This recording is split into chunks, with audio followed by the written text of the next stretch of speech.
네이버 밴드에 CM립 참빛교회가 있는 거 아십니까? 어제 3월 20일자로 딱 1주년이 되었어요. 작년 20년 3월 셋째 주 예배 드리고 학교 휴교령, 종교집회 금지령, 총리령으로 내려졌어요.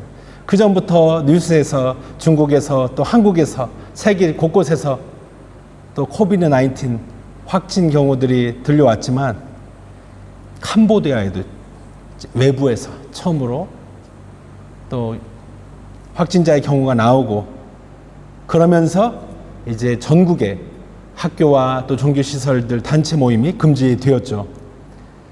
그 3월 20일 금요일이었던 것으로 기억하는데, 그때 이 종교집회 금지령이 나오면서 저희 교회는 또 온라인 예배로 전환하겠다고 정하고, 그때 네이버 밴드를 만든 거예요. 주 금요일날, 토요일날 네이버 밴드 만들고 사용법 익히고 또 성도님들한테 공지하고, 그리고 주일날 아침 7시 반, 원래 그때 7시 반 1부 예배, 또 11시 2부 예배 있었잖아요. 1부 예배 녹화하고 올리고, 그러고 나니까 그 이후에 주일날이 어땠는지 아세요? 이 교회에 저희 가족만 있었어요. 한참 바쁠 시간이고 일주일 중 가장 성도님들이 많이 모이는 시간 아니었어요?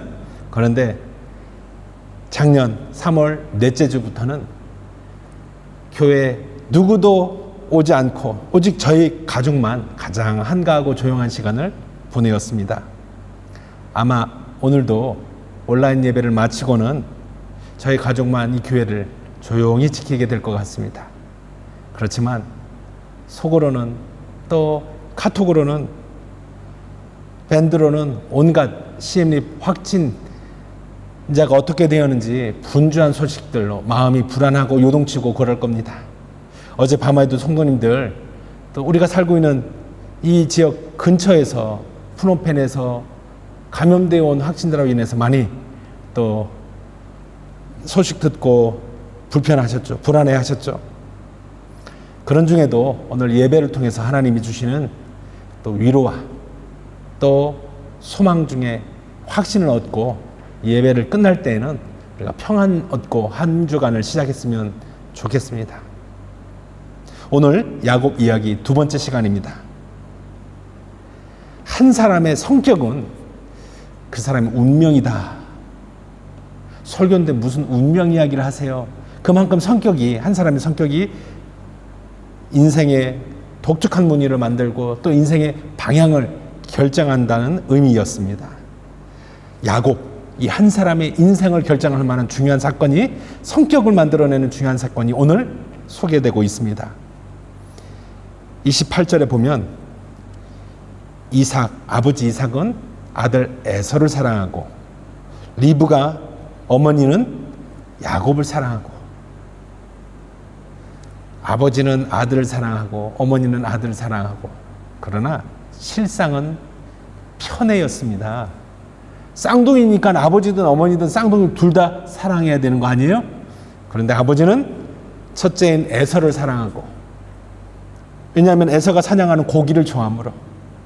이게 일방적인 사랑, 다른 한 사람, 마땅히 받아야 할 사랑을 배제한 한쪽에만 주는 일방적인 사랑, 그게 이삭의 편애였고 또 어머니도 그랬던 거예요.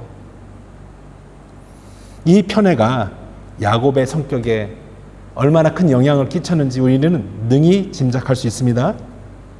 아들은 아버지의 인정, 아버지의 사랑을 먹고 자라는 존재 아닙니까? 그런데 그 아버지의 인정, 아버지의 사랑 결핍 속에서 야곱이 자랐어요. 이 결핍은요, 나중에 반드시 어떤 집착으로 나타납니다. 나중에 야곱은 4번이나 결혼을 해요. 부인을 넷이나 두는데 그 넷을 똑같이 사랑하는 게 아니라 한 여인만 편애하게 되죠. 아들을 12이나 낳게 되는데요. 그런데 12, 그 중에 한 아들만 편애하게 됩니다. 아버지의 편애를 보면서 자라는데 어느새 편애하는 남편이 되었고, 또 어느새 편애하는 아버지가 되어 있는 거예요. 인생이 그런 거예요. 아이러니하죠. 이상하게도 성격이 이렇게 어렸을 때 자라면서 만들어진 성격이 어느덧 인생의 결을 정하고 있는 겁니다. 그렇게 야곱의 인생을 깊이 묵상해 보기를 원하는데요. 오늘 말씀을 통해서 저는 두 가지를 살펴보기를 원합니다. 첫 번째,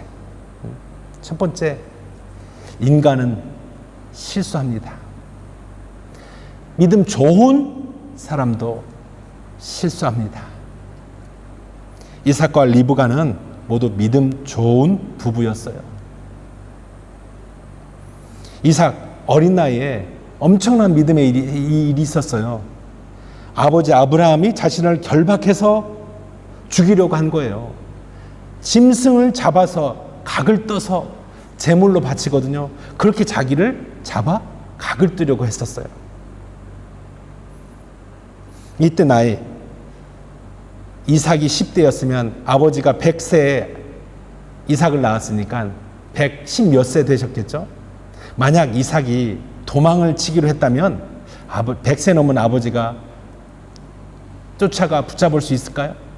만약 이삭이 힘을 써서 묶이지 않겠다고, 나 재물 안 되겠다고 반항했으면 아버지가 어떻게 못하는 거였어요. 그런데 순순히 이삭이 아버지가 자신을 제물로 드리려는 상황을 알고는 순순히 결박을 당하고요.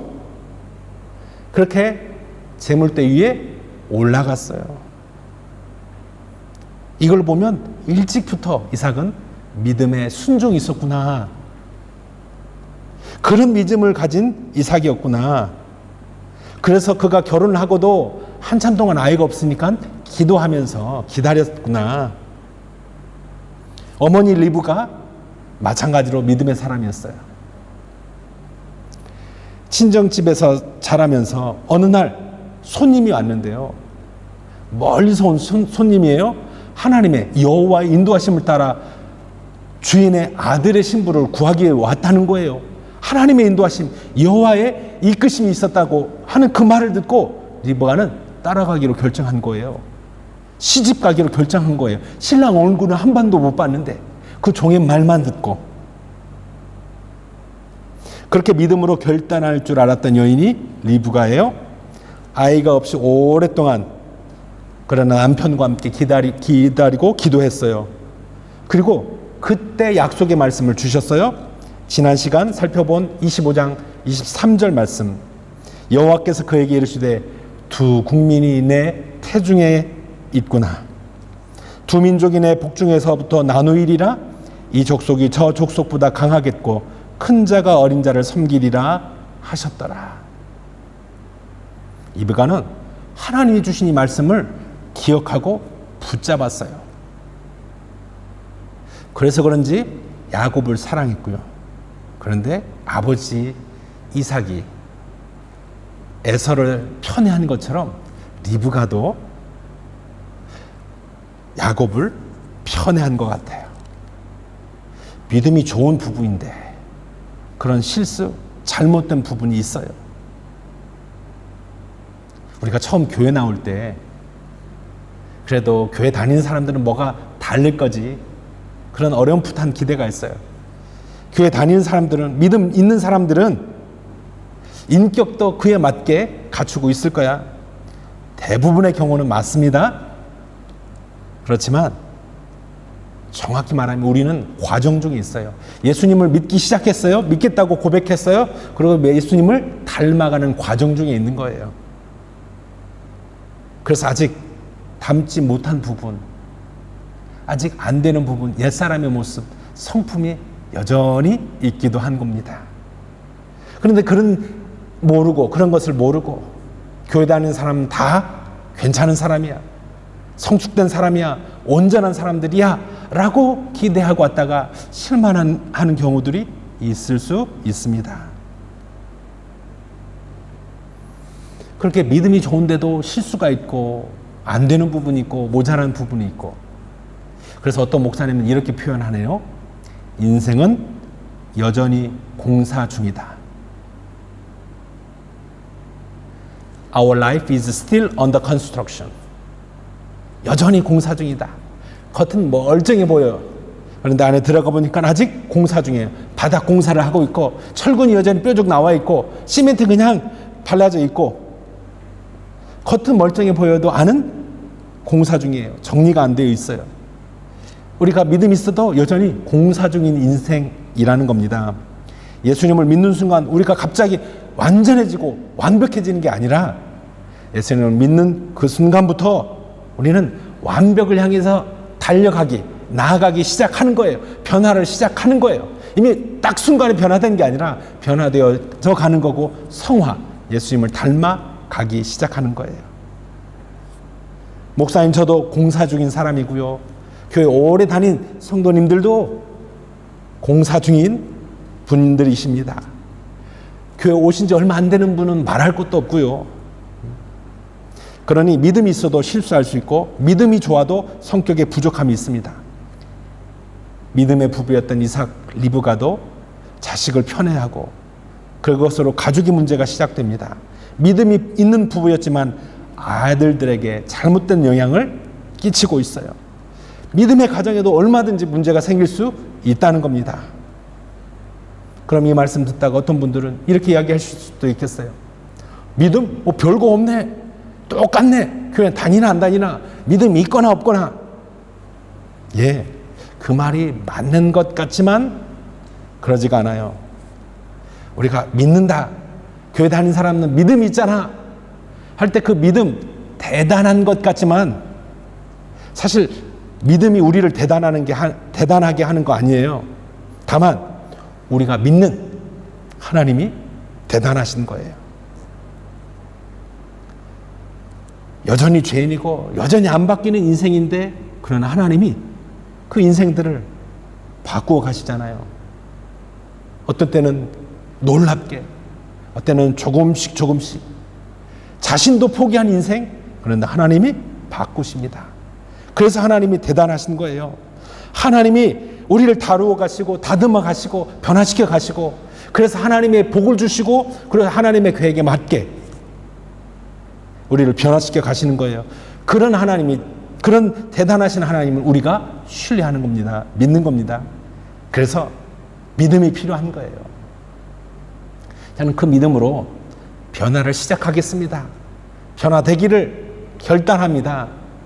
그런 복이 있기를 주님의 이름으로 축복합니다. 변화할 수 있다는 것, 나도 해봤는데 안 되는데요.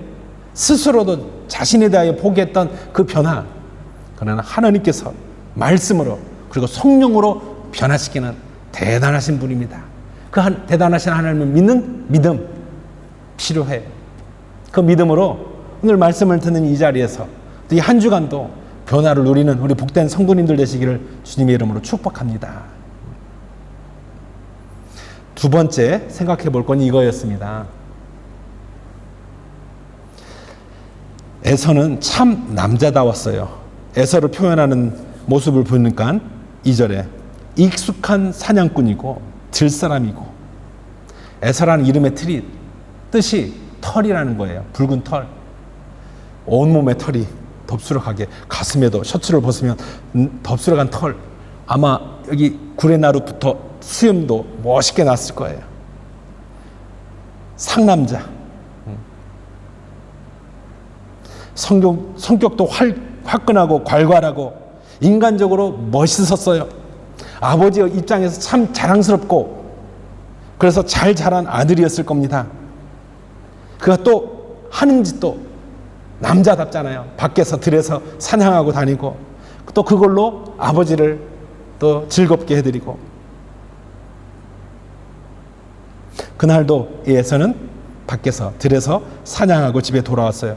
몹시 피곤하고 허기져 있었을 겁니다.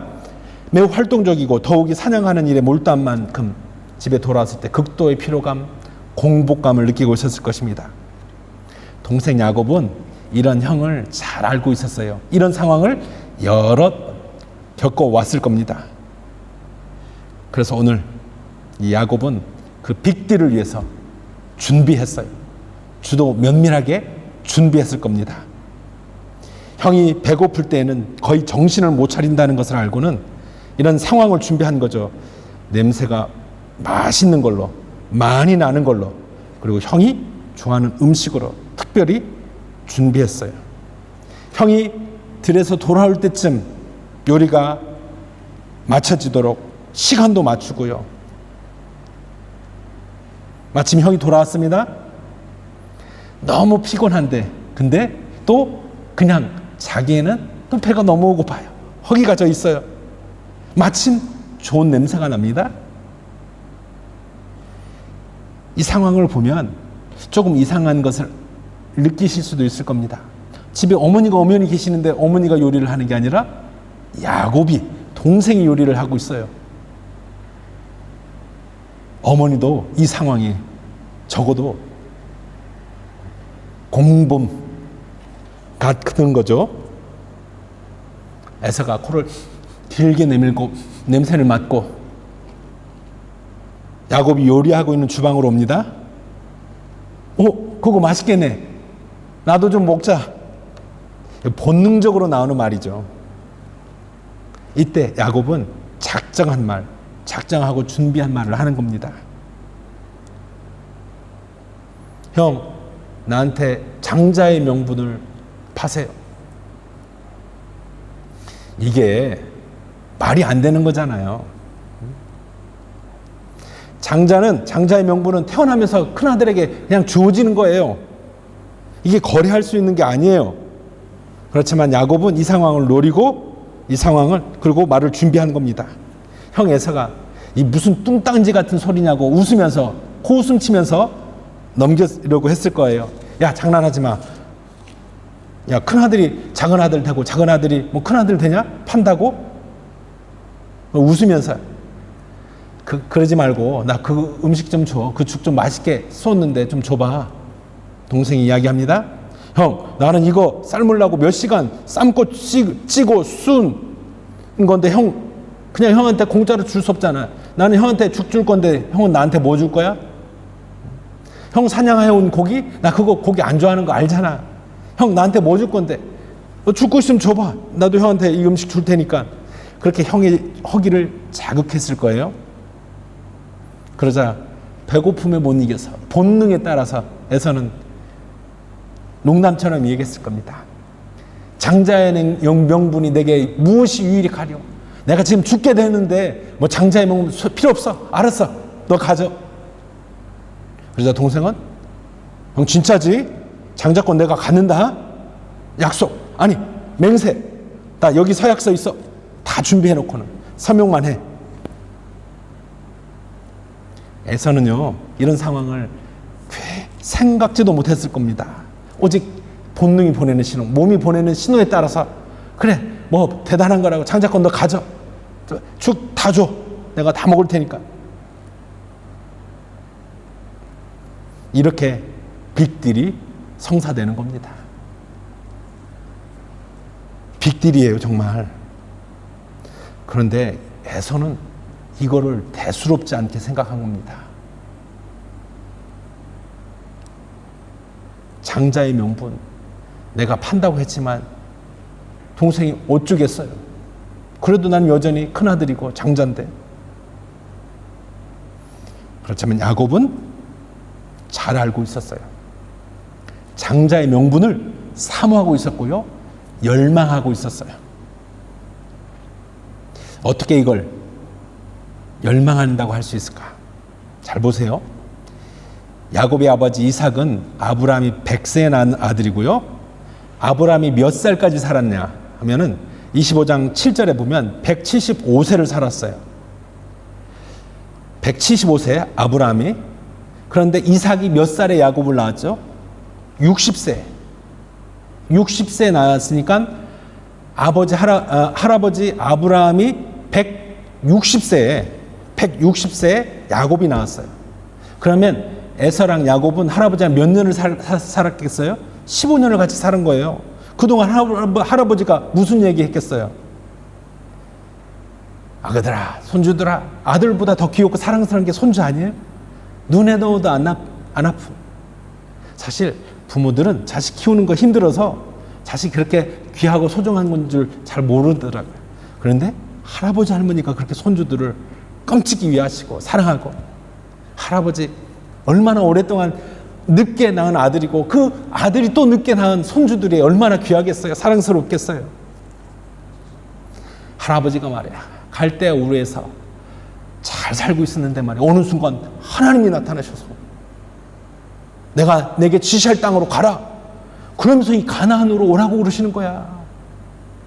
아니, 갈대아 우르에서 우리 부자로 대대로 잘 살았는데 하나님이 갑자기, 그래도 하나님이 나더러 내가 복이 근원이 될 거라고 그러시고, 또 내가 너로 큰 민족을 이루겠다고 그러셔서 그 말씀을 내가 붙잡고 믿고 여기까지 왔단다.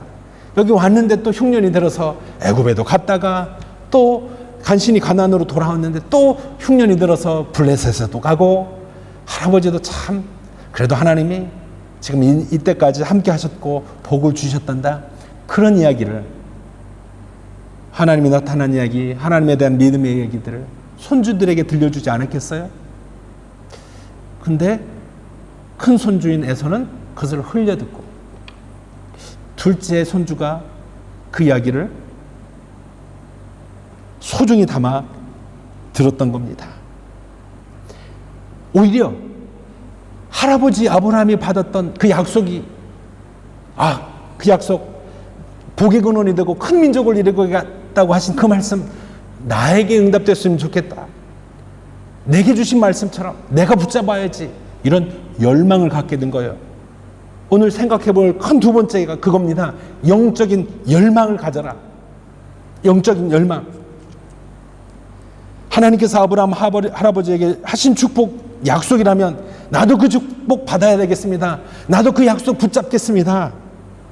야곱은 그런 열망을, 영적인 열망을 품게 된 거예요. 반면에 에서는 내가 죽게 되었으니 장자의 명분이 내게 무엇이 유익하리요. 할아버지의 그 이야기를 듣고도 아무렇지도 않은 거예요. 그냥 내가 지금 잘 나가고 있고 아버지의 사랑 독차지하고 있고, 그러니까 지금 잘 나가니까 영적인 것, 하나님이 주시는 것, 복 필요 없는 겁니다. 필요 없다는 겁니다. 이런 에서에 대하여 후대 신약 성경에는 뭐라고 에서를 평가하고 있는지 아십니까? 히브리서 12장 16절. 한 그릇 음식을 위하여 장자의 명분을 판 에서와 같이 망령된 자가 없도록 살피라. 망령된 자가, 에서를 망령된 자라고 그래요. 망령되었다. 이게 무슨 뜻이냐고요? 하나님이랑 상관없다. 하나님이 준 영적인 것, 영적인 복 필요 없다. 그런 뜻이에요. 가들리스. 하나님이랑 상관없다. 사람으로 보면요, 참 남자답고 잘난 아들이에요. 그러나 영적으로 보면 참 무지하고 또 망령된 자인 겁니다. 사랑하는 성도 여러분, 어떤 사람이고 싶으세요? 또 우리 자녀들이 어떤 사람이 되면 좋겠습니까? 세상에서 잘 나가는 것, 또 세상에서 성공하는 것 필요하지요. 세상 사람들이 쫓는 거, 우리에게도 운 좋게 그런 게 왔으면 좋겠고요. 그런 기회가 찾아왔으면 좋겠고, 우리 아이들이 또 나에게도, 나도 그런 거 붙잡았으면 좋겠고요. 그렇게 세상적으로 잘 나가는 사람, 또 잘 되는 사람 되고 싶어요. 사람들이 인정하는 사람, 또 사람들이 내 주위에 모이는 사람, 또 그런 아이들, 자녀들 되었으면 좋겠어요. 그렇지만 그런 세상적인 것 때문에 혹시 우리가 영적인 것 관심이 없다고 한다면, 보세요. 이 세계에 보이는 것 이후에 보이지 않는 엄청난 세계가 있지 않습니까? 지금 보이지 않는 것 때문에 모든 CN이, 전 세계 사람들이 이 코로나, 이 바이러스 때문에 두려워하고 있는 거 아니에요? 그러나 바이러스보다 더 강력한 면역이라는 것도 또 보이지 않아요. 또 그 면역까지 포함해서 우리 인생을 주관하시는 하나님은 더 보이지 않는 분입니다. 영적인 것, 영적인 복, 하늘의 복, 세상 것 열심히 쫓다가 이런 거에 관심을 잃어요. 성경은 그런 사람을 망령된 자라고 하고 있습니다. 창세기 6장에도 보면 하나님의 아들들이 사람의 딸들의 아름다움을 보고 하나님의 형상을 따라 지음받은 인생들인데 어느 순간 세상에 좋은 것들을 쫓는 거예요. 세상의 아름다움도 추구하는 거예요. 그것을 자기의 것으로 취하려고 하는 거예요. 과연 우리는 어떤 사람입니까? 또 우리 자녀는 어떤 사람이 되었으면 좋겠습니까? 말씀을 정리합니다.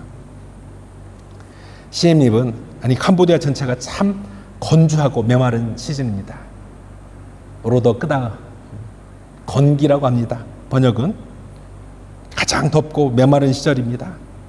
경제적으로도 그래요. 그래서 떡과 팥죽이 정말 필요한 시간입니다. 우리 인생에 떡과 팥죽 있어야 됩니다. 그렇지만 지금 당장 보이지 않는 떡과 팥죽과 비교할 수 없는 분명 장래에 있을 하나님의 놀라운 복이 있습니다. 하나님만 주실 수 있는, 하나님이 부어주시는 놀라운 하늘의 복이 있어요. 장자의 명분을 가진 자에게 주시는, 하나님의 백성에게, 하나님의 자녀들에게 주시는 하나님의 놀라운 복이 있다니까요. 하늘에 엄청난 저수지가 있어요. 거기서 물길만 되면 폭포처럼 우리에게 부어지는 줄 믿습니다. 물된 동산, 물이 끊어지지 않는 샘, 하늘 저수지에 영원한 대단하신 하나님, 위대하신 하나님께 물길이 다 살길이 이어져 연결되어 있는 그런 인생, 그 인생이 바로 물된 동산, 물이 끊어지지 않는 샘 같은 인생이 되는 것입니다. 그런 영적인 저수지, 하늘 저수지에 우리의 삶의 길을 내어보시지 않으시겠습니까?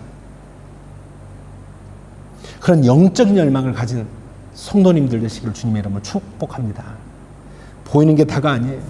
보이지 않는 그러나 엄청난 것이 있습니다. 그것이 때로 이 땅을 살아가게 하고 또 우리의 진정한 복이 될 줄 믿습니다. 우리의 복이요, 또 우리 다음 세대인 자녀들이 누릴 복, 그런 영적인 갈망을 갖게 되는, 그리하여 물된 동산, 물이 끊어지지 않은 샘 같은 인생 되시는 우리 성도님들 되시기를 주님의 이름으로 축복합니다. 하나님 아버지, 이 시간 우리 성도들을 축복합니다. 연약하고 부족한 인생, 심지어 믿음이 있고 신앙생활을 오래 되었지만 그럼에도 불구하고 여전히 우리의 부족함이 있습니까? 그 부족한 인생을 주님께서 다루어 가시고 만들어 가시고 또 주님 모습으로 변화시켜 가시는 그 크신 하나님을 기대합니다. 찬양합니다. 더불어 그 시는 위대하신 하나님의 그 영원한 그리고 거대한 하늘나라의 그 저수지에 우리 삶의 통로가 연결되어 있기를 원합니다. 생명의 길이 물길이 되어져 참으로 말씀대로 순종하며 나아갈 때 물된 동산과 같고 물이 끊어지지 않은 샘 같은 인생, 우리 삶이, 우리 자녀들의 삶이 될 수 있도록 주의 은혜를 베풀어 주시옵소서.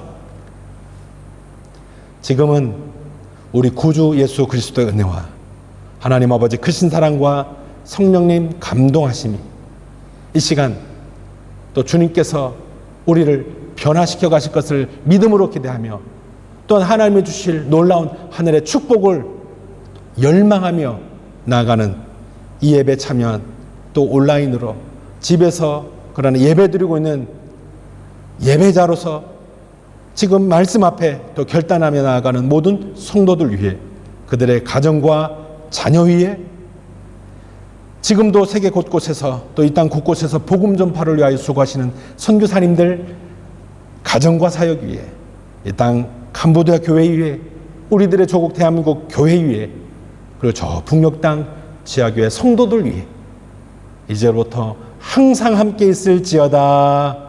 아멘.